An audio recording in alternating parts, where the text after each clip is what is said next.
प्यारे बच्चों, आइए आज हम लोग आपके मेंडलीफ और आधुनिक आवर्त नियम जो हैं उनके संबंध में आज अध्ययन करते हैं।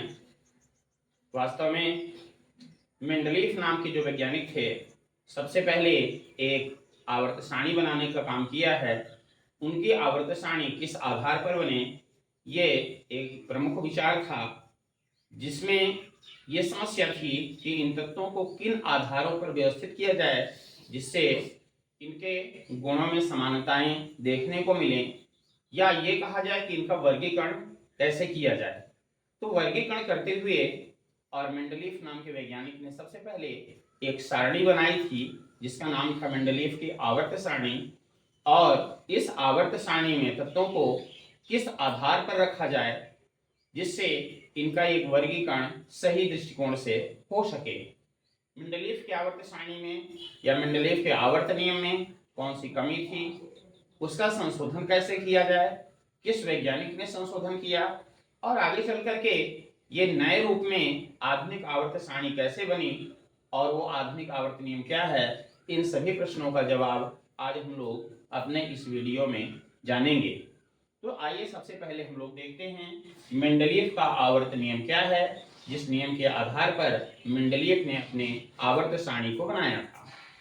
तो आप देख रहे हैं कि तत्वों के भौतिक और रासायनिक गुण उनके परमाणु द्रव्यमानों के आवर्ती फलन होते हैं। ये नियम बनाया गया, देखा गया कि अगर तत्वों को उनके परमाणु द्रव्यमान यानी परमाणु भार के बढ़ते हुए क्रम में रख दिया जाए तो उनके गुण जो होते हैं, उनके तत्वों के जो गुण रहते हैं उनमें एक क्रमिकता पाई जाती है, आवर्ती फलन होते हैं, अर्थात क्रम से वो गुण प्रदर्शित होते चले जाते हैं।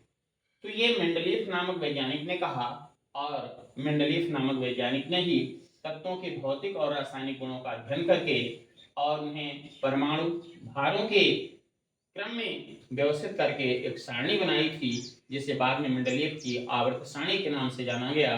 और यह मेंडलीफ की आवर्त सारणी इसी मेंडलीफ के आवर्त नियम अर्थात तत्वों के भौतिक और रासायनिक गुण उनके परमाणु द्रव्यमानों के आवर्ती फलन होते हैं, इस आधार पर व्यवस्थित की गई।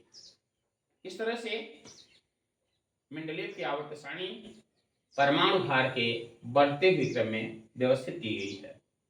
आगे हम लोग देख रहे हैं आधुनिक आवर्त नियम, जो मोस्ले द्वारा प्रतिपादित किया गया। वैज्ञानिकों ने देखा कि मेंडलीफ के आवर्त नियम में कुछ कमियां रह गई थी और उन नियमों के आधार पर, उस नियम के आधार पर तत्वों को व्यवस्थित करने पर विकृतियां प्राप्त हो रही थी। जैसे अगर परमाणु द्रव्यमान के बढ़ते क्रम में हम चलते हैं तो आर्गन का परमाणु भार जो होता है Ar1840 अर्थात इसका भार 40 होता है, जबकि परमाणु क्रमांक 18 है। इसी तरह से आगे हम बढ़ते हैं तो कैल्शियम का 20-40 मिलता है। अब समस्या इस चीज की होती है कि किसको पहले रखा जाए, परमाणु क्रमांक 18 वाले तत्व को पहले रखा जाए या परमाणु क्रमांक 20 वाले तत्व को पहले रखा जाए, क्योंकि दोनों के भार जो है वो समान होते हैं। ऐसी स्थिति में विषमता पैदा होती है, समस्या पैदा होती है। इसके समाधान के लिए वैज्ञानिकों ने अपने नए नियम को प्रतिपादित किया और मोस्ले नाम के वैज्ञानिक ने आधुनिक आवर्त नियम का प्रतिपादन किया। उन्होंने कहा कि तत्वों के भौतिक और रासायनिक गुण उनके परमाणु क्रमांकों के आवर्ती फलन होते हैं, जबकि मेंडलीफ ने कहा था कि परमाणु द्रव्यमानों के आवर्ती फलन होते हैं। केवल इतना ही अंतर है, परमाणु द्रव्यमानों के आवर्ती फलन होते हैं मेंडलीफ के अनुसार, और आधुनिक नियम के अनुसार उनके परमाणु क्रमांकों के आवर्ती फलन होते हैं। अर्थात तत्वों को परमाणु क्रमांक के क्रम में व्यवस्थित किया जाए तो एक निश्चित परमाणु क्रमांक के बाद समान गुणों वाले तत्वों की आवर्तीता होती है, यही उसका आवर्ती फलन कहलाता है। तो इस तरह से आधुनिक आवर्त सारणी बनाने के लिए मोस्ले नाम के वैज्ञानिक ने एक नियम दिया है, और वो नियम है आधुनिक आवर्त नियम, जिसमें यह कहा गया कि तत्वों के भौतिक रासायनिक गुण उनके परमाणु द्रव्यमान के आवर्ती फलन न होकर के उनके परमाणु क्रमांक के आवर्ती फलन होते हैं। अर्थात सारणी में तत्वों को परमाणु क्रमांक के बढ़ते क्रम में व्यवस्थित किया जाना चाहिए। तो मेंडलीव की आवर्त सारणी में आपने पहले देखा है, मेंडलीव ने एक आवर्त नियम दिया था जिसमें कहा था कि तत्वों को परमाणु द्रव्यमानों के बढ़ते क्रम में रखा जाए तो उनके गुणों में क्रमिक आवर्तता पाई जाती है। आगे उसी नियम के आधार पर मेंडलीव ने एक सारणी बनाई थी और उसी को नाम दिया गया मेंडलीव की सारणी। अब मेंडलीव की सारणी जो थी उसकी खास बातें कौन कौन सी हैं, कैसे उस सारणी का निर्माण हुआ, उनकी विशेषताएं क्या हैं, इन प्रश्नों का जवाब अभी हम लोग समझने का प्रयास करते हैं। तो मेंडलीव की आवर्त सारणी को देखिए, सबसे पहला बिंदु तो ये है कि यह सारणी परमाणु द्रव्यमान के बढ़ते हुए क्रम में बनाई गई है, अर्थात कम परमाणु क्रमांक वाला तत्व पहले और अधिक परमाणु क्रमांक वाला या परमाणु भार वाला जो तत्व होगा वो बाद में रखा गया है। परमाणु भार का बढ़ता क्रम है, ध्यान रखें, कम परमाणु भार वाला तत्व पहले, अधिक परमाणु भार वाला तत्व बाद में रखा गया है। दूसरे बिंदु में आता है कि इस सारणी में वर्ग जो हैं 8 हैं और आवर्त 7 हैं। आप नीचे देखिए, ये 7 ऐसे क्षैतिज पंक्तियां हैं, इन्हें आवर्त कहा जाता है, और ये खड़ी खड़ी जो ऊर्ध्वाधर पंक्तियां हैं इनकी संख्या यहाँ आपको सारणी में 9 दिखाई दे रही हैं, जिनमें से 1 से लेकर के और 8 तक ये मुख्य वर्ग बनाए गए हैं और शून्य समूह को बाद में जोड़ा गया है। तो आप देख रहे हैं कि 8 इस तरह की खड़ी पंक्तियां हैं, ये वर्ग कहलाते हैं, और 7 ऐसे क्षैतिज पंक्तियां हैं जिन्हें आवर्त कहा जाता है। तो आवर्तों की संख्या 7 है जबकि वर्गों की संख्या 8 है। शून्य समूह को बाद में जोड़ा गया है, इसके अंतर्गत ऐड नहीं किया गया है। आप देख रहे हैं कि 1 से लेकर के और ये 7 तक जितने भी वर्ग हैं सभी वर्गों को 2-2 खंडों में बांट दिया गया है। उनको उपवर्ग कहा गया, उपवर्ग ए और उपवर्ग बी। इस तरह से जो 8वां वर्ग है इसमें 3-3 तत्वों को एक साथ रखा गया है। इसे उपवर्ग में तो नहीं बांटा गया, लेकिन 3-3 तत्वों को एक साथ रख दिया गया है। 9वें वर्ग के रूप में एक शून्य समूह को रखा गया है जिसमें अक्रिय गैसों को रखा गया है। आप आगे देख रहे हैं, ये जो सारणी बनाई गई है चूंकि परमाणु भार के आधार पर बनाई गई है और समस्थानिकों के परमाणु भार अलग अलग होते हैं, इस हिसाब से तो एक ही तत्व को कई स्थानों में जगह मिलनी चाहिए, किंतु ऐसा नहीं है। एक तत्व को एक ही जगह पर स्थान मिला है, अर्थात उसके समस्थानिकों के लिए इस सारणी में कोई भी जगह नहीं है। केवल एक तत्व ऐसा है जिसे 2 जगह रखा गया है, हाइड्रोजन को वर्ग 1 में और वर्ग 7 में 2 स्थानों पर रखा गया है। निश्चित स्थान न होने के कारण इस तत्व को आवारक तत्व भी कहा गया है। इस तरह से आप देख रहे हैं कि मेंडलीव की जो आवर्त सारणी है उनकी कुछ खास बातें जो हैं ये हैं, परमाणु क्रमांक का बढ़ता हुआ क्रम, परमाणु भार का बढ़ता हुआ क्रम, इसके बाद वर्गों की संख्या 8, आवर्तों की संख्या 7, 8वें वर्ग में 3-3 तत्व, 1 से 7 वर्गों में ए और बी उपवर्ग, समस्थानिकों के लिए जगह न मिलना और अक्रिय गैसों को बाद में शून्य समूह के अंतर्गत रखना। ये इस तरह से आप देख रहे हैं मेंडलीव आवर्त सारणी की खास बातें हैं, विशेषताएं हैं। मेंडलीव आवर्त सारणी की उपयोगिता के संबंध में चर्चा करेंगे। मेंडलीव आवर्त सारणी क्या है, मेंडलीव का आवर्त नियम क्या है, इन बिंदुओं को हम पहले समझ चुके हैं और अब आगे अध्ययन करेंगे कि मेंडलीव ने जो आवर्त सारणी तैयार की है उससे कौन कौन से लाभ हुए, कौन से फायदे हुए और इस तरह से उसकी क्या उपयोगिता है। तो आइए पहले देखते हैं तत्वों के गुणों का सामान्य अध्ययन करने में यह सारणी सहायक है।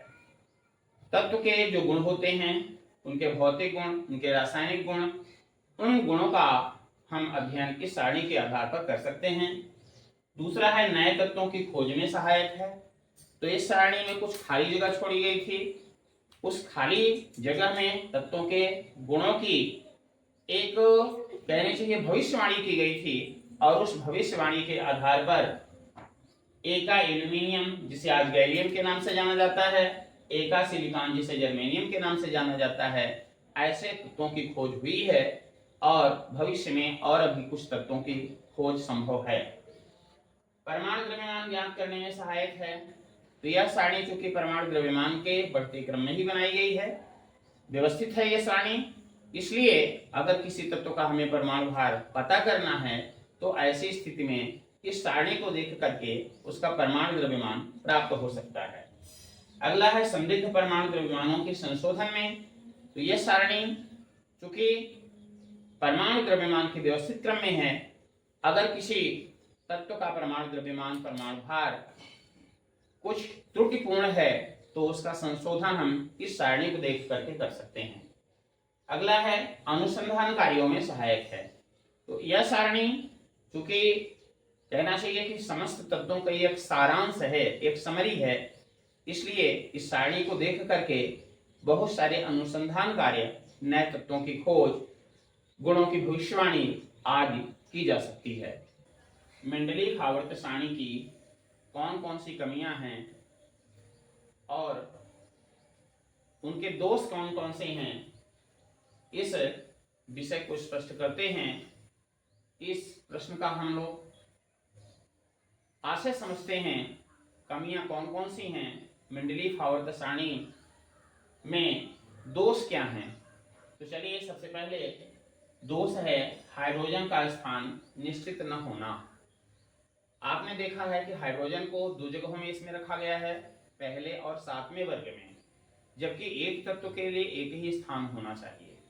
क्योंकि उसका परमाणु द्रव्यमान समान रहता है, एक ही रहता है एक तत्व का, इसलिए उसका जगह भी, उसकी जगह जो होनी चाहिए आवर्त सारणी में एक ही रहनी चाहिए, इसलिए दो जगह होने के कारण ये एक दोष माना गया है। दूसरा है समस्थानिकों को स्थान न मिलना। हम जानते हैं कि समस्थानिकों के परमाणु क्रमांक तो समान होते हैं, किंतु परमाणु भार जो होते हैं वो अलग अलग होते हैं। इस हिसाब से तत्वों के जो परमाणु भार अलग अलग हैं, एक ही तत्व के परमाणु भार अलग अलग हैं, उस हिसाब से भार के क्रम में रखने पर एक ही तत्व को कई बार रखना पड़ेगा, और ऐसा इस सारणी में नहीं किया गया है। तो हम कह सकते हैं कि समस्थानिकों को स्थान न मिलना भी इस सारणी का एक दोष है। फिर है समान गुण वाले तत्वों को अलग अलग और भिन्न गुण वाले तत्वों को एक साथ रखना।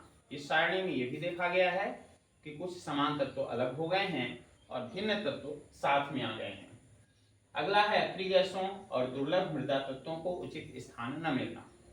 इस सारणी में अक्रिय गैसों के लिए तो कोई स्थान निश्चित ही नहीं किया गया था, बाद में शून्य समूह के रूप में अलग से सारणी में इसको जोड़ा गया है। तो यह माना जाता है कि अक्रिय गैसों के लिए सारणी में कोई निश्चित स्थान नहीं है। ऐसे ही लेंथेनाइड और एक्टिनाइड जो हैं, जिन्हें हम दुर्लभ मृदा तत्व कहते हैं, उनके लिए भी इस सारणी में कोई निश्चित स्थान नहीं दिया गया था। उसके बाद आता है विकर्ण संबंध की व्याख्या ना हो पाना।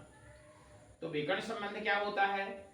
द्वितीय आवर्त के तत्व तृतीय आवर्त के अगले समूह के तत्वों के साथ गुणों में समानता प्रदर्शित करते हैं, और यही समानता विकर्ण संबंध कहलाती है। और इस विकर्ण संबंध की व्याख्या इस सारणी के द्वारा संभव नहीं होता है। परमाणु भारों का क्रम ठीक न होना। आप देखे हैं कि परमाणु क्रमांक जो 18 है, आर्गन, उसका परमाणु भार होता है 40।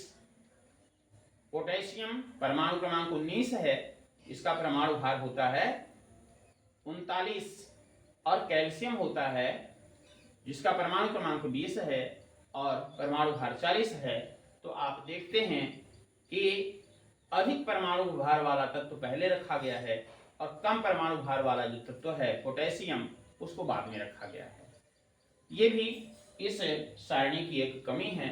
इस प्रकार से ये आपके सामने 6 प्रमुख कमियां हैं।